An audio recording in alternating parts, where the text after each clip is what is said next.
بسم الله الرحمن الرحيم وصلى الله وسلم وبارك على سيدنا محمد وعلى آله وأصحابه أجمعين. اللهم اجعل جمعنا هذا جمعا مباركا مرحوما، واجعل تفرقنا من بعده سالما معصوما، ولا تجعل فينا ولا منا ولا معنا شقيا ولا محروما. اللهم أخرجنا من ظلمات الوهم وأكرمنا بنور الفهم وحسن أخلاقنا بالحلم، واجعلنا هداة مهديين غير ضالين ولا مضلين. Nous avons clôturé, alhamdoulilah, la semaine dernière l'étude de la bataille de Khaybar.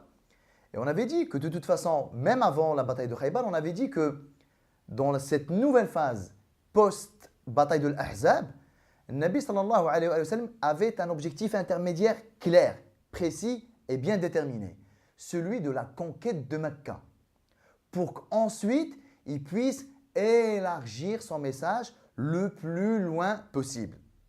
Mission qu'il ne pouvait pas faire tant que la situation interne dans la région du Hijaz n'était pas stable un minimum. Il ne pouvait pas le faire tant que la paix n'était pas présente un minimum. Il ne pouvait pas le faire, sallallahu alayhi wa sallam, tant que le dossier Quraysh n'était pas réglé un minimum, le dossier des Juifs, etc., etc. Ce qui est maintenant le cas. Donc il peut enfin se consacrer à sa vraie mission, à l'universalité de sa mission, sallallahu alayhi wa sallam. On avait également dit que tous les événements qui vont avoir lieu à partir de l'Hudaybiyah jusqu'à la conquête de Mecca étaient en fait des actes préliminaires à la conquête de Mecca. Tout ce qui se passe maintenant, le pacte de l'Hudaybiyah, la bataille de Khaybar, ce qu'on va voir aujourd'hui, les semaines prochaines, etc., toutes ces choses-là contribuent petit à petit à ce que la conquête de Mecca se fasse le plus naturellement possible. Sans résistance, sans guerre, sans armes, sans faire couler le sang, rien du tout. Pour que la conquête de Mecca se fasse naturellement, doucement, paisiblement, il aura fallu des petits actes préparatoires. Le Hudaybiyah en était un, même un très grand. La bataille de Khaybar en était un deuxième. Aujourd'hui, et ce qui va venir, Inch'Allah Ta'ala, par la suite, vont continuer toujours dans cette volonté de préparer la conquête de Mecca. Alors, le Nabi sallallahu alayhi wa sallam, il a plus ou moins réglé le dossier de Quraysh. Il est, alhamdoulilah, quasiment réglé. Le dossier des Juifs, c'est bon. Les Arabes aussi. Soit ils sont devenus musulmans, soit ils ont signé des pactes avec nous, soit ils nous laissent tranquilles, soit même nos pires ennemis, on a réussi à les calmer en les intimidant, comme l'exemple de Ratafan qu'on avait vu récemment. Donc, le Nabi sallallahu alayhi wa sallam, il a le minimum requis pour garantir un minimum de stabilité dans la région. Donc, il peut enfin se consacrer à l'exportation de son message, sallallahu alayhi wa sallam. Et c'est ce qu'on va voir aujourd'hui et les épisodes à venir, inshallah ta'ala. Alors, le Nabi sallallahu alayhi wa sallam, depuis le premier jour, depuis qu'il a reçu l'ordre d'Allah subhanahu wa ta'ala, il sait que ce qui va le plus menacer l'islam, ce n'est même pas Quraysh. Quraysh, c'est des illettrés. Quraysh, ce sont des gens sauvages. Quraysh, tout leur truc, c'est quoi? Argent, femmes, alcool, soirée, danse, musique, poésie. C'est que ça.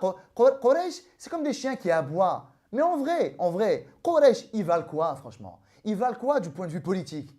À part dominer 15-20 tribus arabes. Ils ne pèsent pas gros dans la carte du monde. C'est des illettrés, c'est des analphabètes. L'Ummiyin, comme Allah Ta'ala il les a surnommés, personne dans les grandes puissances du monde ne prête attention à ces bédouins, à ces campagnards. Ils ne peuvent rien faire. Ils ne pèsent rien économiquement. Tout leur argent, il va dans l'alcool.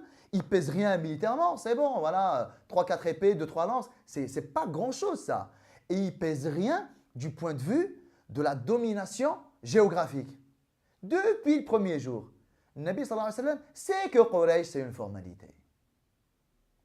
Et depuis le premier jour, il sait que Quraysh, c'est juste une fierté qui va se calmer. Il voudrait même causer des problèmes à la planète entière, ils ne pourraient pas. Ils ne savent pas lire ni écrire, les gens là. Technologiquement, ils sont nuls, économiquement nuls, militairement nuls. Tout ça relativement à côté des Romains, des Byzantins et à côté des Perses. Ce qui fait depuis le premier jour, vu que le Nabi sallallahu alayhi wa sallam sait que sa mission est universelle. Donc il sait qu'à un moment ou à un autre, il devra rentrer en confrontation avec ces deux puissances-là. Confrontation par da'wah, par l'appel, par le prêche, par la prédication, par la conviction, par la persuasion, par l'épreuve, par la bonne parole. Mais le Nabi sallallahu alayhi wa sallam sait aussi que ça ne marchera pas à tous les coups. Que même 9 fois sur 10, ça ne marchera pas. Et que la confrontation militaire avec ces gens-là, elle sera inévitable. Et attention, la confrontation avec les Romains, ce n'est pas la confrontation avec Quraysh. On va le voir dans les années qui vont venir, là, même pas dans les années, dans cette année même, 7 de l'Hijra. Il y aura la bataille de Mu'ta qui va arriver dans pas longtemps. Juste pour l'introduire maintenant, les musulmans, ils étaient 3000, les Romains, ils étaient 200 000. Ça change de Quraysh, hein? Ça change de Badr, on est 300, ils sont 1000. Ça change de Uhud, on est 1000, ils sont 3000. Les musulmans sont 3000, les Romains sont 200 000. Là, on a changé de catégorie. Hein? Et ça, le Nabi sallallahu alayhi wa sallam le sait. Il sait qu'à un moment donné, depuis le départ, je vais être amené à rentrer en contact avec eux. Mais le premier contact, forcément, n'est pas un contact militaire. C'est un contact de, oui, voilà, je me présente, voici ce à quoi je vous appelle, voilà, comment ça se passe, voilà, on va voir comment les choses vont se passer. Le premier contact, c'est celui-là.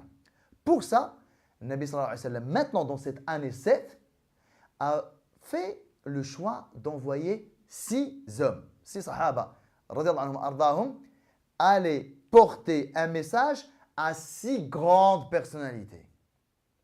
Parmi ces 6 grandes personnalités, il y a Héraclius, César, l'empereur romain, il y a l'empereur perse et il y a le roi d'Égypte, copte, qu'on appelle Muqawqis.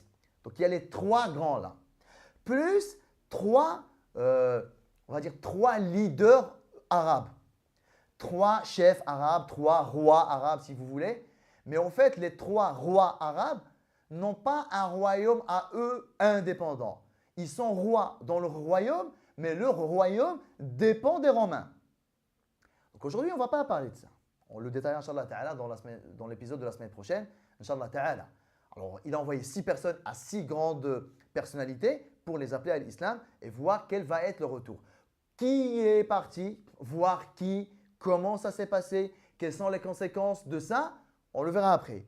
Aujourd'hui, j'aimerais qu'on s'arrête sur un aspect d'une extrême importance et avec lesquels nous, les musulmans, de nos jours, on a beaucoup de mal. On est encore à la traîne et on a encore quelques trains de retard par rapport à ça.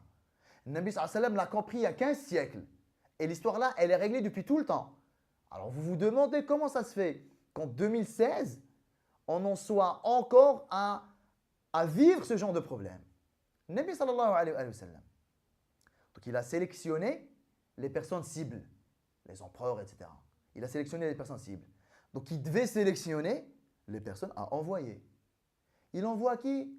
Sallallahu alayhi wa sallam. C'était quoi le critère en fait?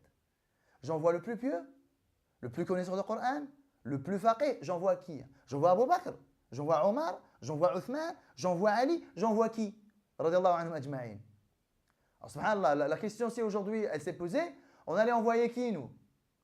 Quels sont nos critères à nous? Et quels sont les critères du prophète sallallahu alayhi wa sallam? Le premier critère, ça ne veut pas dire qu'il n'en faut pas d'autres. Il en faut des autres, des critères. Il faut de l'éloquence, il faut des compétences en communication, il faut une personnalité, il faut un sens de la persuasion, il faut un sens de la négociation. Oui, tout ça, il le faut, on est d'accord. Mais vous êtes d'accord aussi avec moi que vos aptitudes en communication, en persuasion, en négociation, en réfutation, etc., etc., elles vous servent à quoi si vous ne parlez pas la langue des gens à qui vous vous adressez? Voilà. Tu es un très bon négociateur. On t'envoie en Chine, tu ne parles pas chinois. Tu fais comment? Tu devras passer par un traducteur. C'est pertinent ça? Alors que c'est toi la force persuasive. C'est toi la force négociatrice. C'est toi la force communicante. Mais vu que tu ne parles pas la langue, tu dois passer par quelqu'un d'autre. Hein? Traduire, c'est trahir. Jamais un traducteur, sauf s'il est sur la même longueur d'onde que toi, sauf s'il a le même esprit que toi, sauf s'il a vécu avec toi, sauf s'il a été éduqué comme toi, sauf si c'est en plagiat. À ce moment-là, l'envoie lui alors si c'est en plagiat. Nabi sallallahu alayhi wa sallam, quel était le premier critère? je sélectionne les gens qui parlent la langue de ceux chez qui on va les envoyer. Ok? Voilà, le Nabi sallallahu alayhi wa sallam a compris ça. Bien sûr, ensuite, on va le voir, Inch'Allah ta'ala, la semaine prochaine. Il n'y avait pas que la langue. Hein. Les gens là, subhanallah al-adim, étaient très profondément ancrés dans l'éducation du prophète sallallahu alayhi wa sallam, dans l'enseignement prophétique. Mais tout leur attachement à la sunna, toute leur connaissance profonde de la religion d'Allah subhanahu wa ta'ala n'aurait rien valu s'ils ne parlaient pas la langue. Ok, stop, maintenant. On revient à nous. Ça fait combien d'années que les musulmans sont présents en France? Je dis en France, mais c'est pareil en Belgique, c'est pareil hein, partout. Hein. Mais on va parler de la France parce que c'est là où on vit et on connaît très très bien, on va dire, le tissu musulman, la scène musulmane en France. En gros, ça fait combien de temps que les musulmans sont en France? Depuis, de façon, on va dire, stable et durable, depuis au moins une quarantaine d'années, si ce n'est pas plus. Hein. Mais dans l'ensemble, on va dire depuis les années 70, voilà, non, les musulmans sont là de façon stable, durable, les mosquées, les associations, etc. Ok? Dites-moi s'il vous plaît, 40 ans plus tard, donc là, 2016, dites-moi 40 ans plus tard, combien de mosquées en France assurent le khutbah en français? Khutbah de Jumu'ah en français. Dites-moi au moins, si ce n'est pas l'imam lui-même qui fait le khutbah en français, dites-moi combien de mosquées garantissent minimum, hein, c'est vraiment le SMIC, combien de mosquées garantissent au moins la traduction de le khutbah. Alors, on s'est baladé en France. On a été partout en France, alhamdoulilah. On a vu toutes les mosquées, enfin toutes les régions de France. Ben, on sait, on connaît la réponse. Hein. Combien de mosquées assurent le khutbah en français? Très peu. Combien assurent au moins la traduction? Très peu. La majorité des mosquées. Khutbah en arabe, merci, au revoir. Khutbah en turc, merci, au revoir. Etc. etc. Vous trouvez ça normal? Qu'est-ce qu'il dit Allah subhanahu wa ta'ala? وَمَا أَرْسَلْنَا مِن رَسُولٍ إِلَّا بِلِسَانِ قَوْمِهِ لِيُبَيِّنَ لَهُمْ. Nous n'avons envoyé de messagers que une personne, que munis de la langue des gens à qui il va s'adresser. Mais c'est d'une logique, c'est d'une évidence. Ah, je ne comprends pas pourquoi on a du mal avec ça. C'est évident que pour pouvoir appeler les gens, que pour pouvoir convaincre les gens, que pour pouvoir persuader les gens, que pour pouvoir enseigner aux gens, que pour pouvoir éduquer les gens, le minimum, c'est déjà parler leur langue, non? Donc on se retrouve avec des mosquées. Alors je peux vous parler chez moi ici en Lorraine, voilà, dans la région Lorraine, sur des centaines de mosquées où l'khutbah de Jumu'ah est disponible. Les mosquées où il y a le français, franchement, j'exagère pas du tout si je vous disais qu'il y en a moins de 10. Et encore, là, je crois que je vais réfléchir pour les trouver. Hein. Là, comme ça de tête, j'en ai 4, 5, 6, comme ça. Sur des dizaines et des dizaines de mosquées. Qu'est-ce qui se passe? Il n'y a personne pour parler français. Ok, il n'y a personne pour parler français. Il n'y a personne pour traduire. Parce qu'on n'a pas trouvé la personne qui est compétente dans l'imama, dans le prêche, dans la prédication. Ok, je peux entendre ça. On n'a pas trouvé quelqu'un pour traduire. Mais il y en a des milliers de gens qui peuvent traduire. On n'a pas non plus demandé des traductions à inscrire dans l'Académie française. Mais le minimum pour que les gens qui viennent à la khutbah repartent au moins avec quelque chose sous la dent, des gens capables de traduire ce minimum-là, il y en a des milliers. Comment ça se fait? Ce n'est pas le cas. Comment ça se fait que dans le choix de l'imam, le français n'est pas une obligation?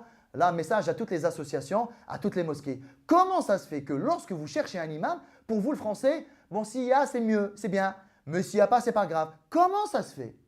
Comment ça se fait que la langue pour parler, s'adresser aux gens, ben, vous n'avez pas jugé ça non négociable?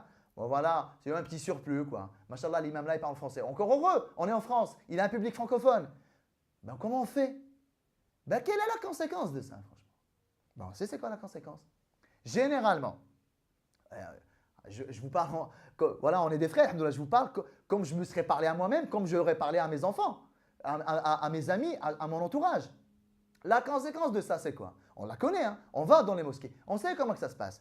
Généralement, qui dit mosquée où il n'y a pas le français, ni en khutbah direct, ni en traduction, dit quoi? dit que l'imam est d'un certain âge et qu'il vient du bled. Expliquez-moi s'il vous plaît, comment voulez-vous que des jeunes nés en France, que des convertis, voilà, nés dans un environnement français, francophone, européen, occidental, dites-moi comment voulez-vous que ces jeunes-là s'identifient en cet imam-là? Comment voulez-vous qu'ils se reconnaissent en lui? Comment voulez-vous qu'ils se rapprochent de lui? Comment voulez-vous qu'ils essaient d'aspirer à lui? Il y a déjà une grande barrière qui les sépare de cet homme-là, qui peut être de très grande qualité morale, hein, je ne dis pas. Hein. Je ne suis pas en train de parler de ça. Hein. Qui peut être de très grandes, on va dire, compétences, on va dire, éducatives. Il peut être une personne d'une grande intégrité. Non, mais excuse-moi, je ne me reconnais pas en toi. Je n'arrive pas à m'identifier en toi. Je ne sais pas qu'est-ce que tu dis. J'arrive pas à comprendre. Je ne me suis pas connecté à toi. Donc déjà, gros problème par rapport à ça.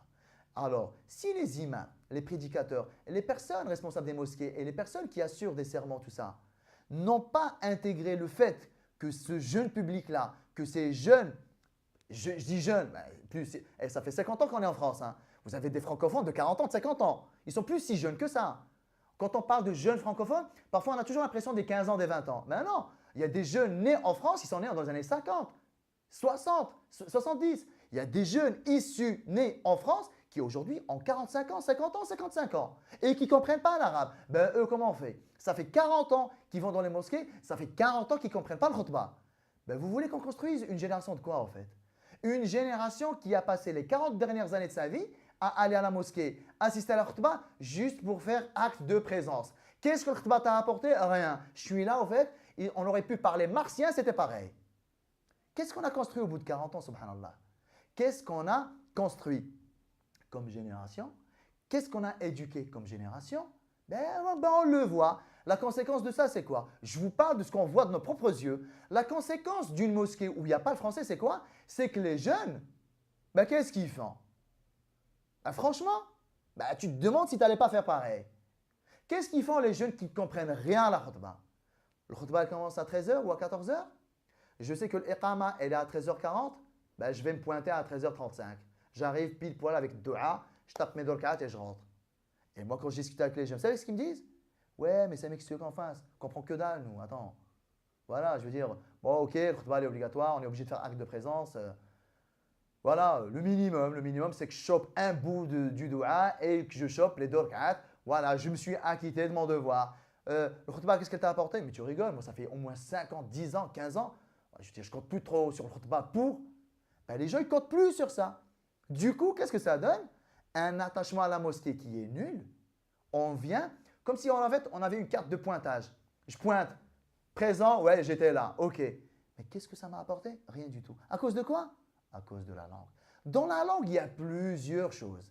Il y a le fait que soit on a des personnes qui viennent du bled, complètement décontextualisées, les gens-là. Pareil, hein? Ils peuvent être d'une très grande qualité morale. Mais ça ne suffit pas. On ne t'a pas demandé d'être impieux. On t'a demandé d'être quelqu'un d'exemplaire dans ta moralité, mais on t'a demandé de comprendre les gens. Tu vas appeler qui? Tu vas appeler des gens dont tu ne comprends pas le vécu? Tu vas appeler des gens dont tu ne comprends rien à leur vécu, à leur passé, à leur histoire? Comment tu veux te montrer compréhensif envers leur vécu si toi, tu es dans un monde et eux, ils sont dans un autre? Donc déjà, généralement, ces gens qui viennent du bled, voilà, c'est pas trop ça. Certains, et j'en connais beaucoup, franchement, ils sont comme ça du point de vue de la moralité. Ils sont comme ça du point de vue du souci. Ils ont le cœur déchiré pour la Ummah. Mais ils te disent, on est handicapé par la langue. Ils le reconnaissent. Mais c'est quoi la solution alors? Juste on le reconnaît? Juste ça nous déchire de l'intérieur? Je connais beaucoup d'imams d'une très grande qualité morale, d'un très grand humanisme, des gens super géniaux, des gens que vous aimeriez fréquenter humainement, des gens qui vont vous apporter énormément humainement. Mais il aura fallu un premier pas vers ces personnes-là pour qu'on puisse profiter de ce qu'ils peuvent nous apporter. Quand on discute avec eux, Ben, ils se plaignent. Ils te disent, oui, ben maintenant les jeunes, ils ne viennent plus, ils partent à telle mosquée parce que là-bas, l'imam parle français. C'est une réalité. Alors, vous pouvez avoir, je ne sais pas moi, vous pouvez avoir un sahabi qui donne le khutbah al-Jumu'ah ici en France quelque part. Je peux vous garantir que si juste à côté, il y a un frère qui fait le khutbah en français, ben les jeunes ils vont aller là. Pourquoi? Premièrement, ils comprennent. Là, je ne comprends rien. Deuxièmement, il est comme nous. Il parle comme nous. Et je ne parle pas juste de la langue, il est comme nous. Il utilise les mêmes expressions que nous. Il a le même humour que nous. Il a la même culture que nous. Il a le même deuxième degré que nous. Il a la même ironie que nous. Donc c'est quelqu'un, quand il nous parle, ça y est, on est emporté par son discours. Parce que la personne qui vient du bled, bon déjà, le premier cas, français, rien.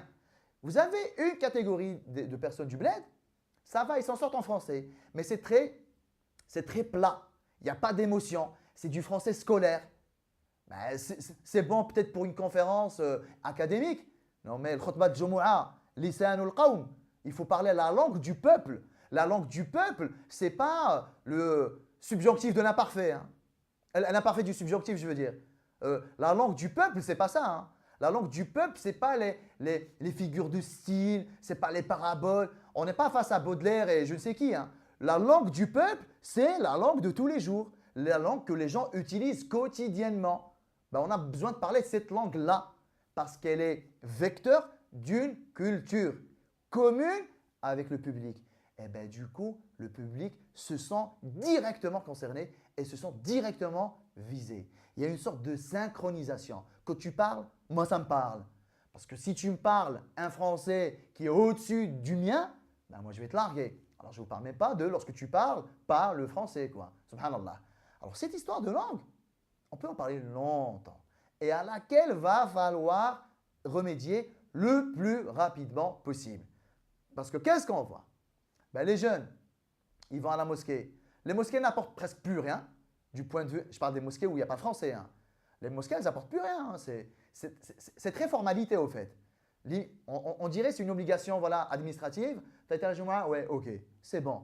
Non mais à la base, subhanallah, khutbah de Jumu'ah, elle est censée construire l'identité musulmane. Elle est censée construire la communauté. Elle est censée booster la communauté. Elle est censée, je ne sais pas, faire des coups de gueule. Elle est censée motiver. Elle est censée réveiller, éveiller. À partir de la khutbah et rester comme ça pendant 10 minutes et te dire dans ta tête, ouais, vivement l'iqama qu'on fasse les dorka'at qu'on rentre chez nous, ben, c'est dommage, subhanallah. Parce que tu reviens 10 ans plus tard, ben, on n'a rien fait. L'une des conséquences de ça, c'est quoi? C'est que les gens, on n'a pas répondu à leur besoin d'apprendre, à leur besoin d'être réveillés, d'être motivés, etc. Ben, ce besoin-là, ils vont aller le combler ailleurs. Et il faut dire ce qui est. Où est-ce que les gens vont le combler, les jeunes? Ben, ils vont le combler sur Google, quoi. Alors Google, maintenant, c'est lui l'éducateur.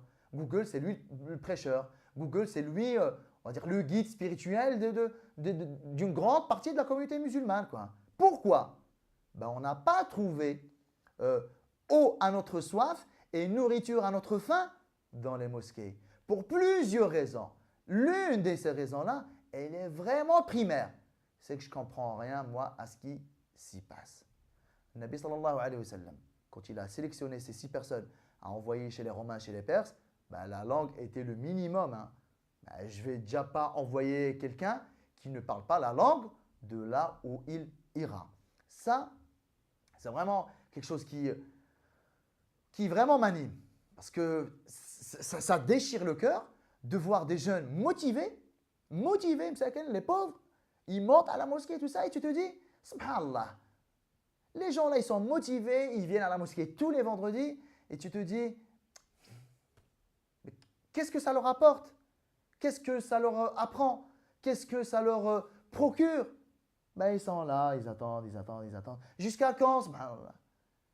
Et parfois, on a quoi comme discours au sein de la communauté? Ben, ils n'ont qu'à apprendre l'arabe. Et tu rigoles ou quoi? Ok, d'accord, ok. Ils n'ont qu'à apprendre l'arabe. D'ici là, je fais quoi, moi? Alors, c'est vrai que le khutbah au Pakistan, elle est en arabe. C'est vrai qu'en Chine, elle est en arabe. C'est vrai qu'en Turquie, elle est en arabe. Ben, il faut un petit peu ouvrir les yeux, regarder le monde. Le khutbah en Turquie, il est en turc. Encore heureux. Le khutbah au Pakistan, il est en ourdou. Encore heureux. Le khutbah en Chine, elle est en chinois. Encore heureux. Le khutbah au Sénégal, elle est dans leur langue, dans toutes les langues du monde. J'ai déjà prié, moi, dans des mosquées de shlouh, de riafa, etc. Le khutba, il est en terrifit, il est en tashahhid. Il est encore heureux. Il y a une partie en arabe, tout ça, ok. Mais il faut que je parle aux gens, moi. Et vous imaginez si je dis aux gens, khutba en arabe, débrouillez-vous, je veux rien savoir, allez tous apprendre l'arabe. Non mais attends, tu as des personnes de 60 ans, 65 ans, tu fais quoi là? Il faut s'éveiller à ça, il faut se réveiller à ça. Des personnes capables de parler français, maîtrisant les deux langues, il y en a des milliers en France. Ils n'ont pas les compétences pour être des éducateurs, des prédicateurs. Je veux bien, ok, c'est vrai, ok, c'est possible. Mais au moins qu'on assure le minimum. Le minimum, c'est que la personne qui monte à la khutbah de Jumu'ah reparte chez elle en sachant ce qui a été dit aujourd'hui. Et franchement, il y en a aussi assez des khutbahs de Jumu'ah 30 minutes et quand, en arabe, et quand il faut les traduire, c'est 5 minutes.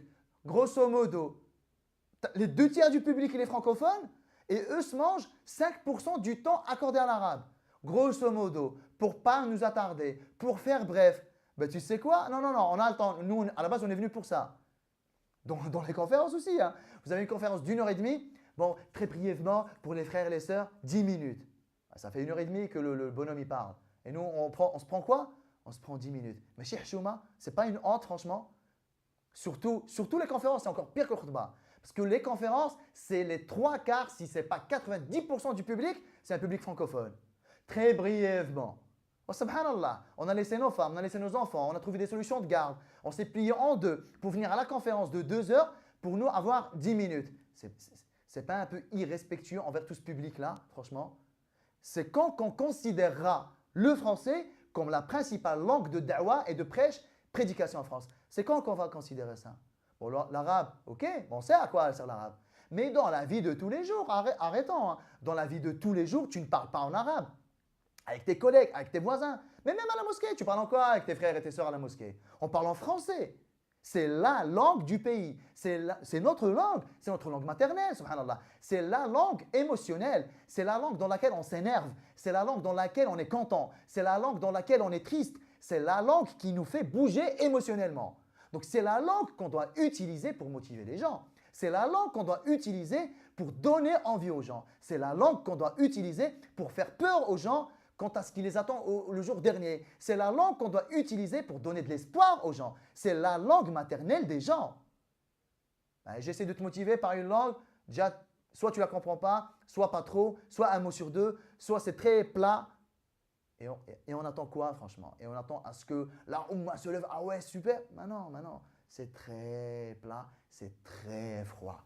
Alors aujourd'hui, je voulais consacrer un épisode entier sur cette thématique-là pour que vous qui regardez cette vidéo-là, pour que vous intégriez ça dans votre vie, pour que vous en parliez autour de vous, pour que vous fassiez entendre ce message de SOS des 3 quarts des musulmans qui vont dans les mosquées sans pouvoir en profiter par la cause de la barrière linguistique. Va falloir vraiment régler ce dossier-là, sinon vous allez revenir, on va revenir dans 20 ans, dans 30 ans, ce sera encore pire. Parce que le nombre de personnes francophones, il grandit. Hein. Il y a 30 ans, on pouvait dire il y a 50-50. Et encore, j'en suis même pas sûr. Aujourd'hui, vous allez dans les mosquées comme moi. Hein. Le public, il est à 3 quarts, 80% francophone. Et même les 20% d'arabophones qu'il y a dedans, quand je dis arabophone, les 20% de natifs arabes, ils comprennent quand même le français. Si je parle en français, presque 100% comprennent. Presque. Si je parle en arabe, 10, 15, 20% comprennent. C'est pas quelque chose, franchement, d'injuste.